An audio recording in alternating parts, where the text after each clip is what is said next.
and welcome back to Vegas Valley Treasures. I'm Kenneth. I'm your host, your hand model, your jewelry fixer type repairman, and the self-proclaimed Vegas Valley Treasure Hunter. Well, if you watched a previous video, you'll know that unfortunately Mr. Hippo here is missing a hindquarter and leg, and therefore this piece has found its way to the chopping block for disassembly and reassembly to something else. So we're gonna tear this down, chop it up, hopefully make something good out of it. I mean, at worst, the beads look gorgeous. It would make a great bracelet, right? You can see that. So why don't we start there? Let's start disassembling the piece and see what we can make. So the easiest way to do this, unfortunately, is going to be to cut the cord. We'll do that between these two beads right here, and we're going to do it in such a way that hopefully these things fall into the jar rather than spilling everywhere. See?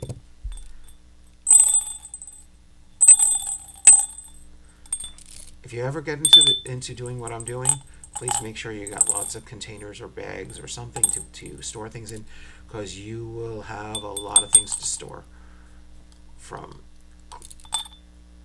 tools to supplies to crafting items to a lot of things. Let's cut the cord again. This thing is fraying and it's just getting in my way. We're not going to use it for anything else. It is garbage, as I call it. Oh, no running away, little bead. Oh, and of course, as I say that, I'm sending it in a different direction. I know we're going to wind up spelling these out a little later, probably, just to take a look at everything and divide it up. Mr. Hippo, you're a beautifully carved bead, but you're unfortunately going to a crafting bin in the sky. Put you here for right now, just so you're out of the way. I appreciate the workmanship that somebody put into that. They were obviously loved and made it a very nice piece. I certainly can't carve stone. I can't sell, unfortunately, a damaged piece to my customers. I want them to be happy with what they purchase from me.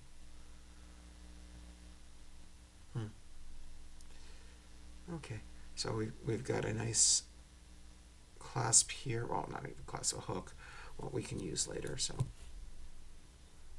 is this a bead here, or is this something else? I don't know. Cut the cord at the other end and deal with it later. Put this in my scrap pile for future use. Okay, so let's see what we got. Well, we've got these large stone beads, which I don't think we're going to be putting on a bracelet. They're just too big, too bulky. The hearts are gorgeous, but I might save those to make a pair of earrings with. There's 3 of them in here. I saw that. There's little gold accent beads. Okay, I'm going against what I was just doing and just pouring everything out, but at least this is a controlled pour and not that crazy. Okay, so we've got some shiny black beads and then some stone beads, and then there's the little tiny beads, these guys that were used as spacers everywhere, so we should have a ton of those. There was also a couple of gold spacers as well, gold colored. Okay, so we're going to put the big stone beads in there. We'll leave the hearts in there as well. I don't think we need the little accent beads right now, although they are pretty. I really want to focus on using the allotment of stone beads that are here and the black beads that are here.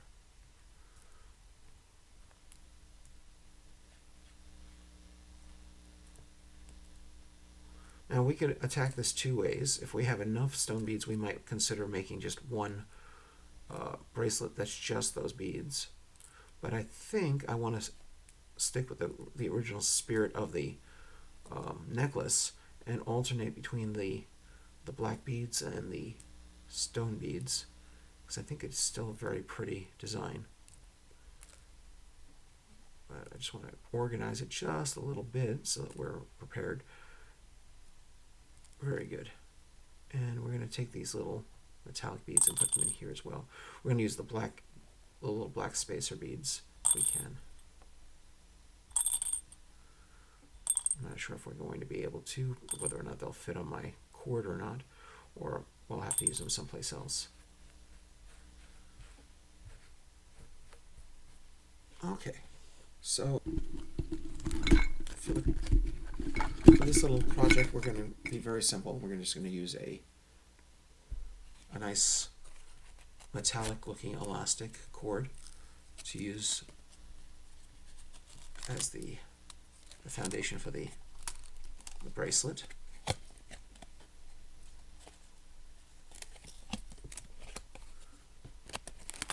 Like I said, if you do what I do, you're going to have a lot of pieces, a lot of parts, and a lot of crafting materials lying around. It's just an inevitable thing. Not that I recommend you do what I do. I do recommend you go visit my site if you're so inclined, and that's whatnot.com or the Whatnot app, and come visit Vegas Valley Treasures and see what I have to offer. If you see something on one of my videos that you like, leave a comment. Maybe I'll rush and put that out for you. But in the meantime, let's see what we can do with this. The only problem that I'm foreseeing here is it's very hard for me to see with the camera between me and the beads. And I need to see very tiny little holes to run this through. And on black, it's even harder. Let me grab my little flashlight. It'll help a little bit. Really? Oh, there we go. No. Oh, my flashlight decided this is the time for the battery to die. As it should be, right? Oh, there we go.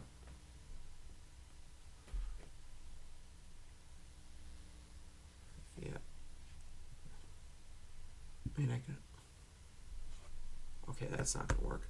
I had the flashlight in my mouth to try to hold it in place. That means I can't talk to you without sounding like... That would not be very productive in talking to you. I like talking to my audience.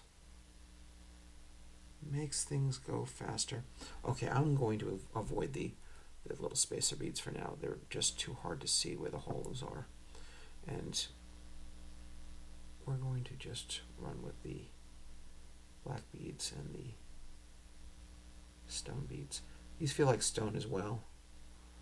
I'm not really sure what they are though. Oh, come on. We just had the entrance there. There's the little pucker that I'm looking for. No? You're going to be a tough cookie, huh? Okay, let's try it this way then. I have a little piece of wire that I've rigged as a beading tool. I'll try using that.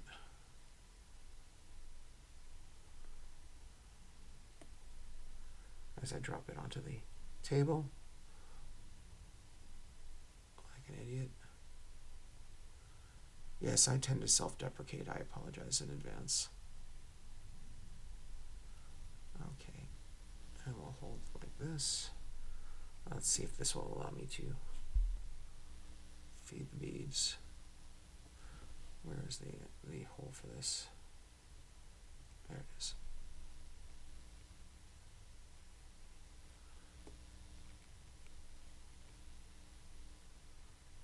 Wow.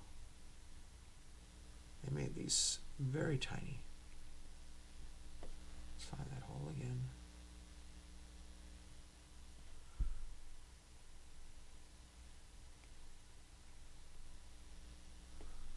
You've got to be kidding me.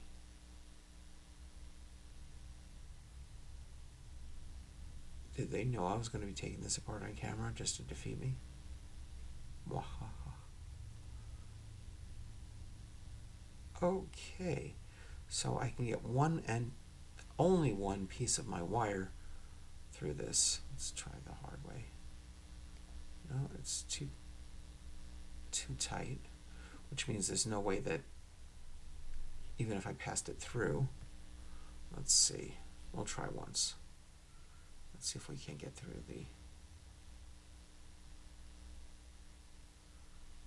cord through, which is going to be even tighter. No. Okay. So let's go with the simpler solution, which is these stone-looking beads are going to go on this bracelet. Where's my entrance hole? That is not it. That is not it. Should be able to find it with ease, but these things are malted looking.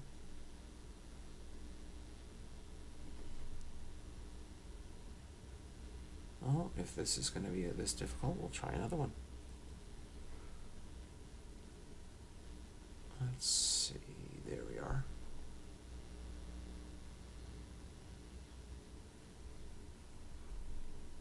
Aha, success for bead number 2.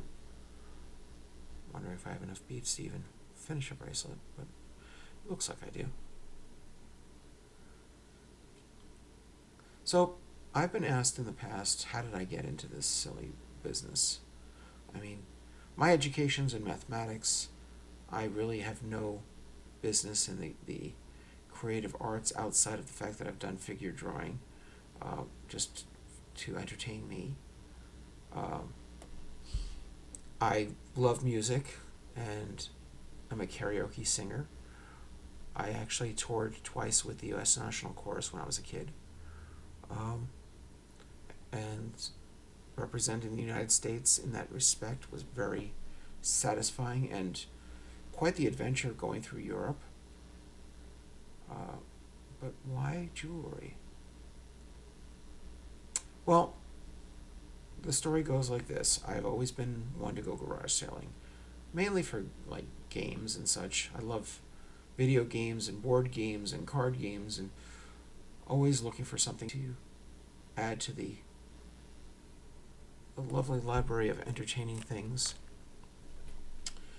I'm a Magic the Gathering junkie. I have been since 1994 when my friends introduced me to the game. As a matter of fact, for a while I was even a DCI judge, a guy who adjudicates over tournaments for Magic the Gathering. But the long and the short of this is, in my garage sailing days, I mean, I noticed things on tables that were interesting, but I never really bothered with jewelry. It wasn't my thing. But I noticed one time some cute little pieces. I think there were like 4 little pieces on a table that I saw, and I wound up picking them up very cheap. I think, yeah, we won't discuss pricing. And I brought it home, and I looked at it. I was figured, well, I can always give it to a young lady if I find somebody in my life. It's always good to have something to give as a gift. And I looked closer at one of the pieces, and it turned out to be sterling silver. And I said to myself, sterling silver? I can get sterling silver on the cheap? Awesome! And I was hooked. And I just kept buying everything I saw. Didn't matter what it was, as long as it looked decent, looked semi-sellable, or I would pick out pieces and at garage sales and bring them home and started my hoard. Well, I got to about 1,000 pieces, and that didn't take long, I got to admit. And I decided, well, I'm buying them cheap, and I'm taking what I want. I can sell the rest cheap, right? So I started bringing them with me to karaoke, and I brought just initially a couple dozen pieces, and sold a few of them, and people started hearing about it, and when I'd get to karaoke, people would come up to the table that I was sitting at to see what kind of pieces I had that day. There were several times that I went to karaoke and came home with about half the jewelry I started off with. Because, I mean, I'm selling them so cheap. Then I started going nuts and buying everything that I could possibly find at garage sales, and I'd saturated the market at my little karaoke place to the point where people were no longer really interested in buying pieces from me. Um, and even though I was bringing new pieces every single week, no one really wanted anything. Fast forward to about 5.5 months ago. I got a little upset at work because, well, we won't go into what happened. It's just not good. But the long and short of it is I quit my job. I'd been a business analyst for years and years, almost a couple years with the last company I was with, and just didn't work for me anymore. I wasn't enjoying it. I felt like I was not happy with what was going on. Let's leave it at that. And I quit. And I decided, well, let's make my little avocation, which was jewelry, my vocation. Let's sell the jewelry. And let's see if we can't make something of it. So, fast forward to August 1st, and I was speaking with my lovely friend Cupcake. You notice she's on my board here. And we've been going through some jewelry to figure out what the value of things were up to this point. So I wasn't just giving away expensive pieces because I didn't know what I had, and I had been. I'm sure that a lot of the people in the local karaoke that I was going to really are happy because they picked up pieces that were like $50, $100, $150 for a couple bucks, if that. Because I just did not know and didn't care. I was picking them up cheap. I was taking what I wanted. What do I care what I sell them at? But I started on Whatnot applying on August 1st, and I was approved a few days later and started selling. And honestly, selling there is slow. Most of the community on Whatnot are people that are buyers for reselling on other platforms or reselling to other Whatnot users, and there are very few jewelry aficionados, people who actually like the jewelry and want to wear the jewelry. So anything that was put out, if it wasn't well undervalued for what it was, really wasn't selling it. So I started putting out all the inexpensive pieces I could to try to get my audience together.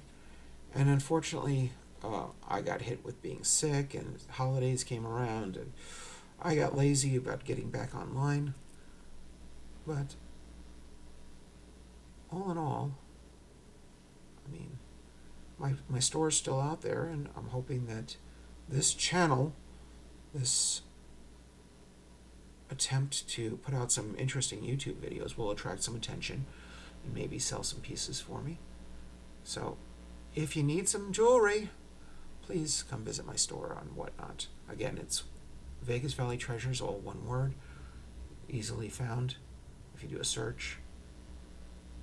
And I've got like 300-400 pieces currently sitting on the sell page available to be picked up. Everything from like a $2 pair of earrings or bracelet or necklace all the way up. I think the most expensive piece I have right now is like $75, but it's a very beautiful named piece. And I've got some more expensive pieces in my collection. I just haven't been putting them out because without much interest, there's really no point. But I keep building and talking, making people happy with this lovely video series, and that will make me happy. I've already made the decision that I have to really get back into the workforce. As much as I like doing this, and I'll continue doing it, I'm not running away from you guys. just may not be as frequent. Right now I'm trying to do 1 or 2 videos a day every weekday, but I may not always have that much time to throw at this, but I'll keep going. The good part is, once I get a job and I'm back in the workforce, I can start buying lots of jewelry again. I mean, when I stopped working, I really stopped buying. But that did force me to start going through the mounds and piles and monstrous supply of jewelry I already have. But it's not very satisfying, well, as satisfying as going out and buying new pieces. I do like that. I think in the last 3-4 months I've bought from, one garage sale. I went to an antiques mall and found some stuff. I think I went to one other garage sale. Yeah. So, I mean, I used to spend $200, $300, $400 a weekend just picking up new pieces. And I think I've spent like $40 since I quit my job on new pieces. I gotta watch my economy and all that. And as much as I enjoy the idea of selling on Whatnot, it has not been the most profitable venture.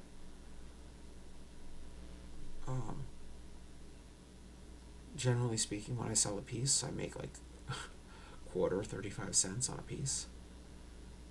And that doesn't account for the time it takes to clean things up and evaluate and fix pieces that need fixing, or this work to recreate pieces from scrap. It's just been a labor of love. I've been living off my personal savings. And as I put it to my girlfriend, who I was not expecting to find a girlfriend during this time frame, I really wasn't.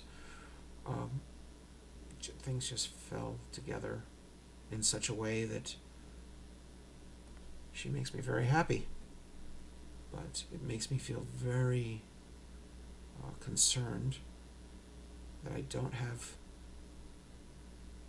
that lovely paycheck all the time. Well, ever right now. And I can't think about the idea of doing a lot with her because I just don't have the funds to throw at it. Don't get me wrong, I spoil her at every opportunity. I buy her dinner, take her to the movies, go and do things that she wants to do for Christmas and all that. And I'm certainly going to spoil her with a nice Christmas gift. I already got part of it. Gotta get the rest. I don't see the hole for that one. And I apologize if I'm wandering and talking about things that really don't have anything to do with jewelry. But it's all tied together in my life right now. And I like creating jewelry. It's an interesting outlet. Okay, I need to get a new battery for that. We'll work on that in a minute. Okay, how far are we on this? And do we have enough beads so we continue? So my gauge does it fit around my wrist? And it looks like we need about 7 or 8 more beads. And look at that, 3, 6, 7, 8 more beads. Look at that, we will make it. We just need to find the hole to thread through. These are hiding from me. Let's see, let's hold this up to the light here.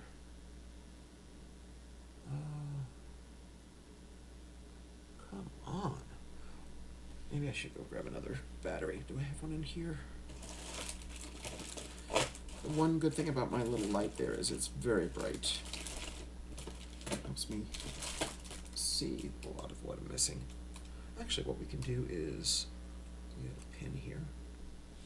We should be able to poke around and find the hole. See? Look at that. So we now know where that hole is. And we should be able to just thread through it. Hey! Yay! Sorry. Tori and I just finished the Lone Gunman series, the spinoff from the X-Files, and we started watching Heroes. We're in the middle of season 1. I've seen it all, but I'm more than happy to sit and watch things with her that she hasn't seen. If nothing, we get some good snuggle time. And I make her happy, which is the important part. Get in there. Come on, come on, come on, come on. Yes. Okay. Just a few more beads and we'll close this up and we'll call it a video. What do you say, folks? So, most people use a good glue when they close an elastic. I don't. I triple knot, check my knots, and move on. Okay. This is one thing you guys do need to see. You see the end of that? It's gotten curved and frayed because of the elastic. So I like to snip it and start again with a cleaner edge. Makes it easier to thread the needle, as it were. Or, in this case, thread the bead. Oh, come on, where are you? If you're wondering, I'm looking around the bead, looking for its hole, and using the head of the pin, the tip of the pin, to try to locate exactly where it is. Okay. So I should be right there with the horizontal. Come on. There we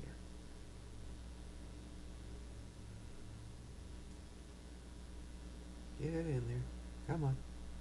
You can do it. Cut his head off. Sorry. Sorry, Adam Sandler. I do love The Waterboy. It's a good movie. Of course, they're more colorful when they say that. I don't want to be swearing here on my videos.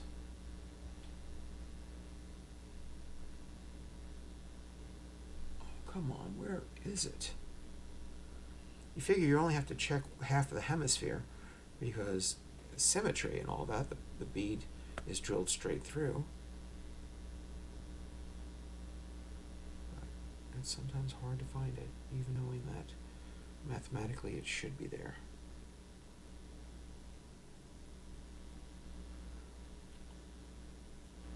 Come on, it's right there. I can actually see it. Get in there. Get it. Get it. There we go. 4 more. Whew. Jeez. Keep forgetting I gotta pick up my pin and start again. And see, just like that. And I don't know if you can see. I mean, it's really hard to see where that little hole is right there. And it's just the fact that it's such a multicolored stone, and it's pretty and it's reflective and all that, but it just hides the pattern, or the multifaceted pattern of this. Just hides where that hole is. You just overlook it completely.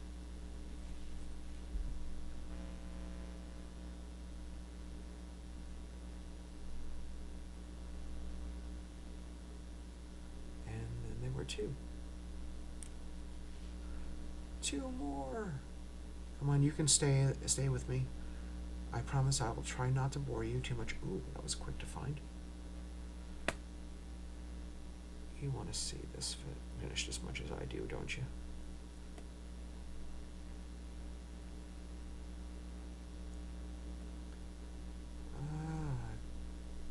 Awesome. And last but not least, please be fast. And no, I'm not scratching the surface. I'm just running it along the surface, looking for the defect that is the hole itself. Not pitting the bead at all. I'm not scratching the surface, just looking for that elusive little place to put the thread, the elastic. And just like that. Success. Okay. So let's just double check before we close this, because if we need to, we can add another bead or two that's different as an accent bead, but no, this looks good. Okay, so the way I close this very simply is run it under, tighten it, and then I do a triple knot above. I know, very basic granny knot, but still, it works to hold it in place.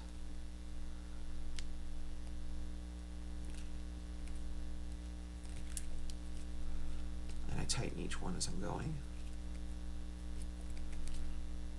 Okay, now what I do is I stretch it out here and pull, make sure that I haven't created a loose knot, which I have not. Knot, that sounded horrible. And then I snip it just right above the knot itself,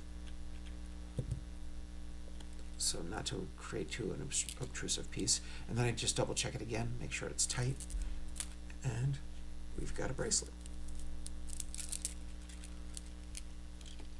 I know, not exactly my best work, and I've done bracelets in chain as well, but wow, I can't even imagine if I tried to do this with the 1.5 millimeter chain wouldn't even fit into these beads. Well, we've got a nice little stone bead stretch bracelet, and it looks good from my perspective. And if you really want to be extra beautiful, we can try to fit the knot into one of the holes, but in this case it's not doing it, and actually have the bead cover the knot work. But I don't think we need to in this case. Okay, into the baggie, find your way to Grogu, and out for sale. Okay, well, I know that was a bit arduous, and I apologize. We've got more beads for our next little project. Might just put this onto a necklace, just make a wire necklace with something like this. I really love the different patterns in the stones, but that's for another video, guys. Once again, if you haven't done so already, do me the favor, click the like and subscribe buttons so that you can be alerted for new videos, and YouTube can suggest my videos to you. If you haven't found me already on Whatnot, please go to whatnot.com or the Whatnot app and search for VegasValleyTreasures, all one word. As always, I am Kenneth. I am your host, your hand model, apparently a jewelry fixing machine, ha ha ha, and the self-proclaimed Vegas Valley treasure hunter. I appreciate your time and attention. Everyone have a great day and enjoy your jewelry. Bye-bye.